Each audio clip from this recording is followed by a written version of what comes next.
السلام علیکم ورحمۃ اللہ وبرکاتہ۔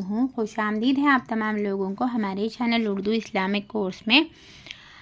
پچھلے سبق میں ہم لوگ تعلیم الاسلام حصہ دوم کا پہلا شعبہ سیکھ چکے ہیں۔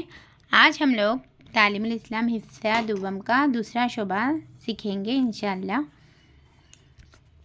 امید ہے کہ آپ تمام لوگ خیر و عافیت سے ہوں گے۔ الحمدللہ میں بھی اللہ کے فضل سے ٹھیک ہوں۔ آج ہم سیکھیں گے تعلیم الاسلام حصہ دوم کا دوسرا شعبہ۔ اعوذ باللہ من الشیطان الرجیم، بسم اللہ الرحمن الرحیم۔ اس کا پیج نمبر 13 ہے۔ سوال: اسلامی اعمال سے کیا مراد ہے؟ جواب: جن 5 چیزوں پر اسلام کی بنیاد ہے ان میں سے پہلی بات کو ایمان کہتے ہیں، اور اس کا بیان پہلے شعبے میں اسلامی عقائد کے نام سے تم پڑھ چکے ہو۔ باقی 4 چیزوں یعنی نماز، زکوٰۃ، روزہ، رمضان، حج بیت اللہ کو اسلامی اعمال کہتے ہیں۔ اسے دوسرے حصے میں نماز کا بیان ہے۔ پہلے شعبے میں ہم ایمان کے بارے میں سیکھ چکے، اب دوسرے شعبے میں باقی رہ گئے 4، جیسے نماز، زکوٰۃ، روزے،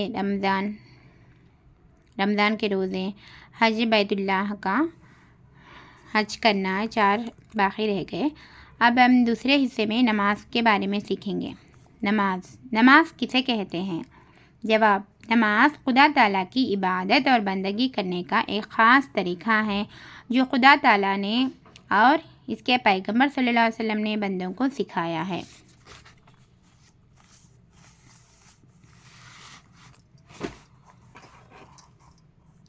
سوال: نماز پڑھنے سے پہلے کن چیزوں کی ضرورت ہے؟ جواب: نماز پڑھنے سے پہلے 7 چیزوں کی ضرورت ہے جن کے بغیر نماز نہیں ہوتی۔ ان چیزوں کو شرائط نماز اور فرض کہتے ہیں۔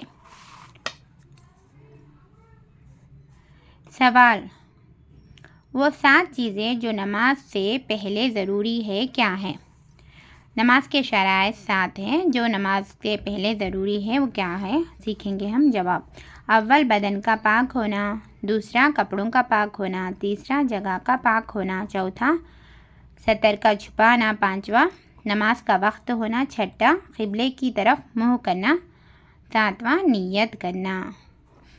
7 شرائط ہے وہ کیا کیا ہیں؟ بدن کا پاک ہونا، کپڑوں کا پاک ہونا، جگہ کا پاک ہونا، ستر کا چھپانا، نماز کا وقت ہونا، قبلے کی طرف منہ کرنا اور نیت کرنا۔ آج ہم نماز کسے کہتے ہیں سیکھے، اور نماز کے کیا کیا شرائط ہے یہ بھی سیکھے۔ دوسرے اسباق میں ہم نماز کی پہلی شرط کے بیان اور وضو کا بیان یہ سب سیکھیں گے الحمدللہ۔ آپ لوگ ہمارے چینل کو سبسکرائب کر لیجئے، لائک اور شیئر کرنا نہ بھولیے۔ ہم لوگ اس اردو اسلامک کورس کے ذریعے دینی معلومات کو حاصل کر رہے ہیں۔ اللہ حافظ۔